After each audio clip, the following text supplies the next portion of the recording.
Hey, welcome to Tammy's Tiny Tots Reborns. Well, we are still in Bracebridge.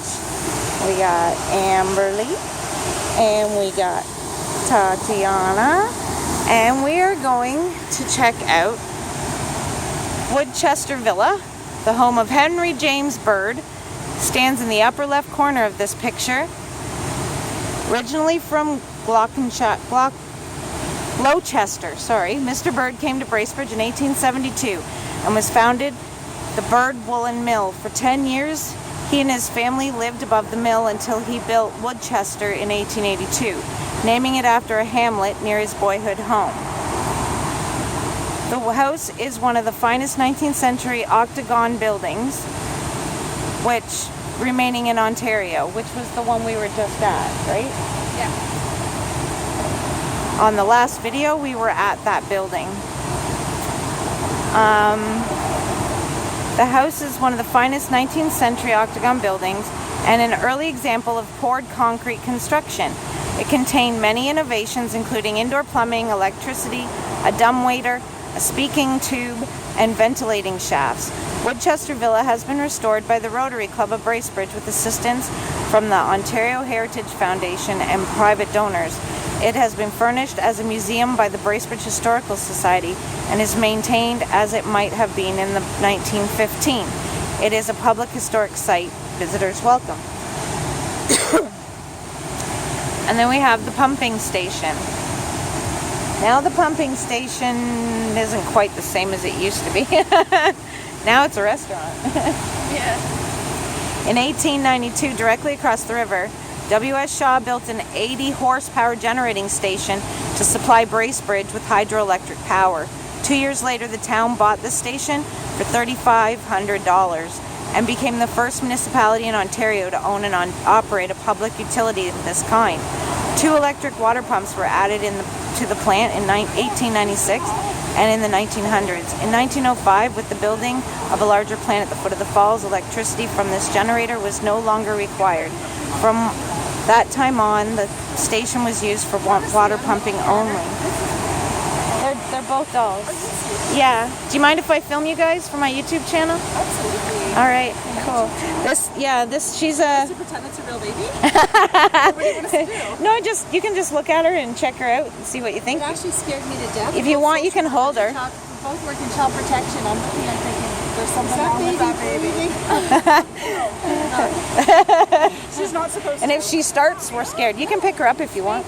Oh my God. Do you make these? I'm taking a class on the 22nd of September. I'm going to start making them. Yeah, they look so real. Oh, this one kind of looks like a little old woman. She's a 3-month size. Oh, she feels so, her weight is so realistic. I know. Oh my gosh, I'm ready for What I like about these ones is they don't cry, they don't really poop. And That's true. if I want to go out, And you I know just what? have to say, dogs, you're babysitting. Yeah, no problem. Babysitter.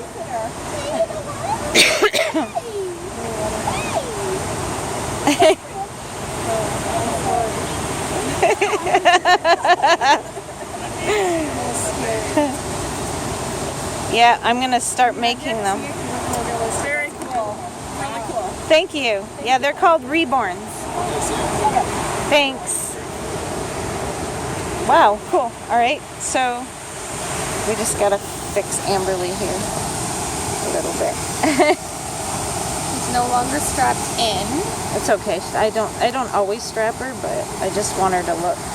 You got to make her look realistic, right? There. Cover you back up. I covered up her face. There. So that was an interesting reaction. All right, so what we were getting to with this video was there's the pumping station right there. And there's the falls where the log jammers all would hang out, stop jams from coming. And we're going to go down the hill and we're going to check out the view from another angle. So hang on a second and we'll be right back. Okay, so we're down at the bottom and it has another sign, so I'm just going to read. It's got a spray paint. Somebody spray painted it. It just says the railway. The Northern Railway came to Bracebridge in 1885. Until then, transportation to the town was by steamer or wagon road from Gravenhurst. The railroad vastly improved transportation facilities, and it was the boon to the local economy. To put the railroad through Bracebridge, the Muskoka River had to be bridged and cuts made through the rock of south of the river. Regular service for passengers began in 1886. At the original Bracebridge station, located near the river, a round wooden tank supplied with water by a turbine at the river was used to fill the steam engines' boilers. During the early years of Bracebridge, the railroad was essential for the transportation of people and goods to and from the community. And then it tells about the bird woolen mill.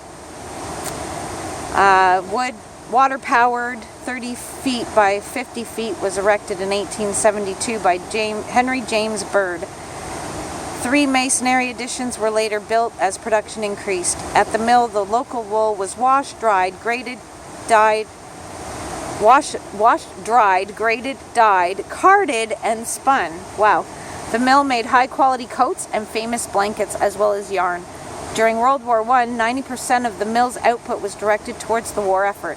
The end of the logging era brought a drop in local demand for heavy woolen coats.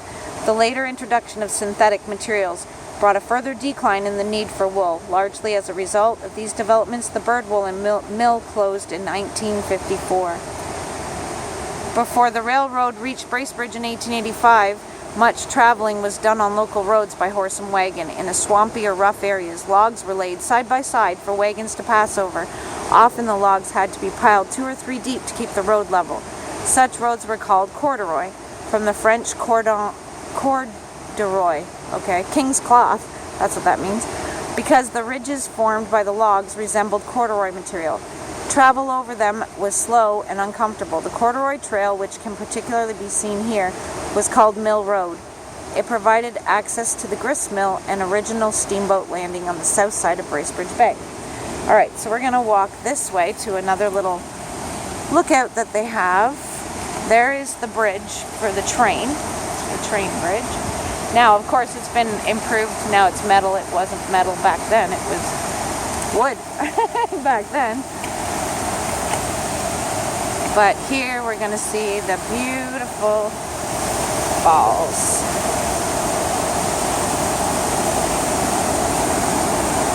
Somewhere on this bridge is my name engraved on here somewhere. Mine too. Yours too? Oh wow, look at that. My daughter and I both put our initials on this bridge. Or not bridge, but lookout, I guess you'd call it. And there's Mill Road right there, that bridge up there. That's Mill Road. And there it is.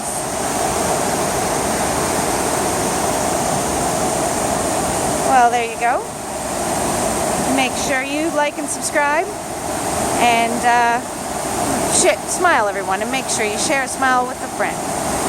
Have a great day, and we'll be seeing more of Bracebridge coming up in the next videos. Bye-bye.